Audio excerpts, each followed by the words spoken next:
So machine A can produce 7500 biscuits in a day,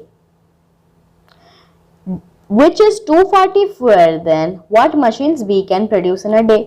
तो machine A 7500 biscuits एक दिन में प्रोड्यूस करता है और मशीन A जितना प्रोड्यूस करता है वो मशीन B जितना प्रोड्यूस करता है उससे 240 कम है। तो मशीन B निकालने के लिए हम 7500 प्लस 240 कर देंगे, जिसका आंसर आएगा 7740। ठीक है, तो अगर मशीन A प्रोड्यूस किया 7500 तो मशीन B प्रोड्यूस करेगा 7740। अब क्वेश्चन क्या है देखो, now 20 biscuits are packed in a pack. तो एक पैकेट में टोटल 20 बिस्किट्स पैक होते हैं। If both machine A and B are used, then how many such packs of biscuits will be there after 7 days? तो question दिया गया है, बताओ। एक दिन में मशीन A 7500 प्रोड्यूस करता है, मशीन B 7740 बिस्किट्स प्रोड्यूस करता है। अब एक पैकेट में 20 बिस्किट हैं, तो अगर मशीन A मशीन B दोनों यूज किया जाएगा तो एक हफ्ते मतलब 7 दिन में total number of packet of biscuits कितने प्रोड्यूस होंगे।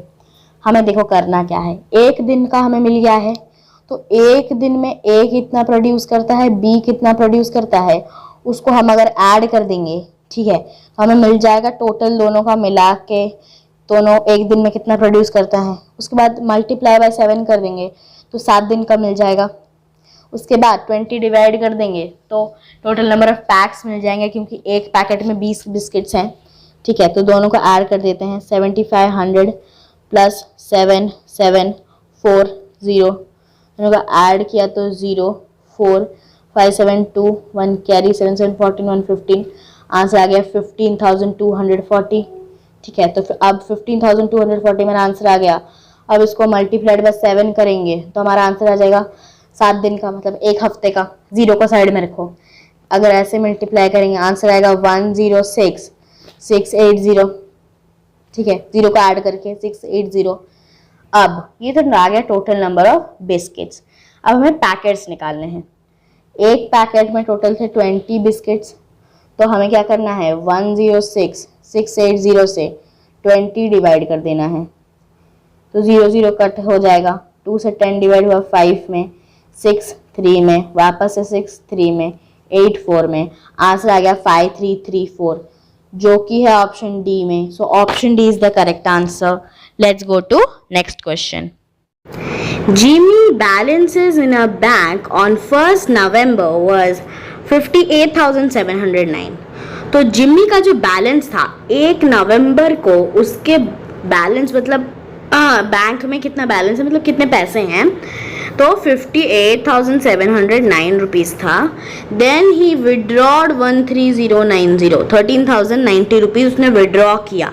ठीक है, उसके बाद ₹16,518 from his account and deposits 1,680 in his account in that month। तो नवंबर महीने में स्टार्टिंग में उसके पास इतने थे, उसने 13,090 और 16,518 रुपये दोनों विड्रॉ किए, मतलब निकाले हैं इतने पैसे, अलग अलग अमाउंट, और उसके बाद वापस अकाउंट में डाला है 1680 रुपीज़ उसने डाला है।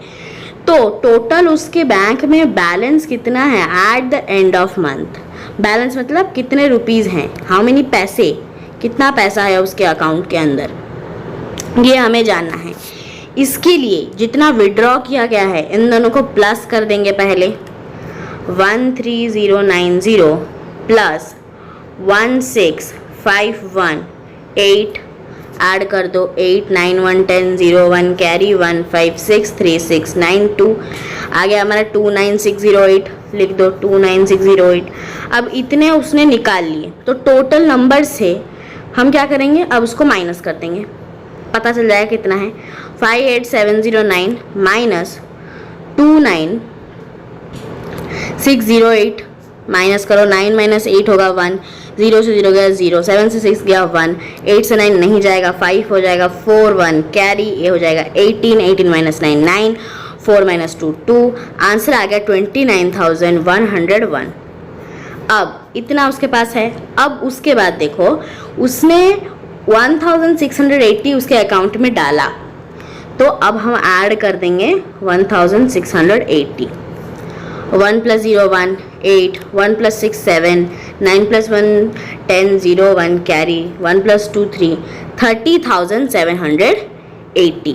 तो अब उसके पास है 30,780 जो कि है ऑप्शन डी में। So option D is the correct answer. Let's go to next question. Find the value of a minus B bracket में माइनस सी माइनस डी।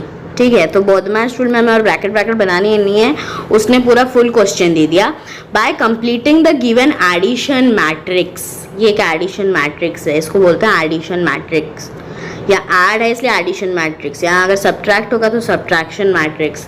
ठीक है, तो कैसे निकालते हैं मैं बताती हूँ। अगर हम इन दोनों को ऐड करेंगे तो a आएगा, ठीक है, इन दोनों को ऐड करेंगे तो b आएगा। क्यों बताती हूँ। 18,000 के साथ जो भी नंबर ऐड करोगे वो इस कॉलम में आएगा, क्योंकि 18,000 यहाँ है इसी कॉलम में। अब जो भी तुम 10,923 के साथ ऐड करोगे वो इसी कॉलम में आएगा, क्योंकि 10,923 इस कॉलम में है। ठीक है, तो हमें क्या करना है, 18,732 प्लस 10,923 करेंगे तो हमारा आंसर आएगा a कितना आएगा, 2 + 3 5, 3 + 2 5, 7 + 9 16, 6 1 कैरी, 1 + 8 9 2। तो a आ गया हमारा 29,655। लिखो 29,655 आ गया a। उसके बाद b क्या करेंगे, 18,732 प्लस 8,473 प्लस कर देंगे। 2 + 3 5, 7 + 3 10, 0 1 कैरी, 7 + 1 8, 8 + 4 12, 2 1 कैरी, 8 + 8 16, + 1 17, 7 1 कैरी, 1 + 1 2, 27,205। अब a माइनस b करना है। हम पहला अभी सॉल्व कर देंगे तो हमें इजी होगा टोटल सॉल्व करने से। हम पहले a माइनस b कर लेते हैं। ओके, तो अब हम कर लेते हैं a माइनस b। तो a का हमारा वैल्यू आया 29,655, ठीक है, माइनस b मतलब 27,205। इसको सब्ट्रैक्ट करेंगे तो 5 5 0, 5 - 0 5, 6 - 2 4, अब 9 - 7 2, आ गया 2450, आ गया 2450।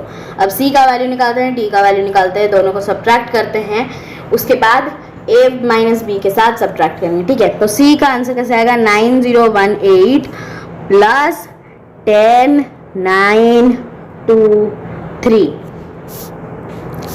8 + 3 11, 1 1 कैरी, 2 1 + 1 2, 2 + 2 4, 0 + 9 9, 9 + 0 9 1। c आ गया हमारा 19941। ठीक है, उसके बाद d क्या आएगा, देखो 9018 प्लस 8473, तो उसके नीचे है d, तो इन दोनों का ऐड कर लेंगे। 9018 प्लस 8173, 8311 कैरी, 1 + 1 2, 2 + 7 9, 0 + 1 1, 9 + 8 17, ये आ गया 17191। अब इन दोनों को सब्ट्रैक्ट करेंगे, 199 मतलब c minus d, 19941 minus 17491 subtract होगा तो 1 - 1 0, 4 - 9 9 नहीं होगा तो ये होगा 8 कैरी 1 14, 14 - 9 5, 8 - 4 4, 9 - 7 2, 1 से 1 गया 0, 2450। a माइनस b क्या निकला था, 2450। c माइनस d कितना निकला, 2450। अब दोनों को क्या करना है, सब्ट्रैक्ट करना है। 2450 - 2450 = 0। Option A is the correct answer.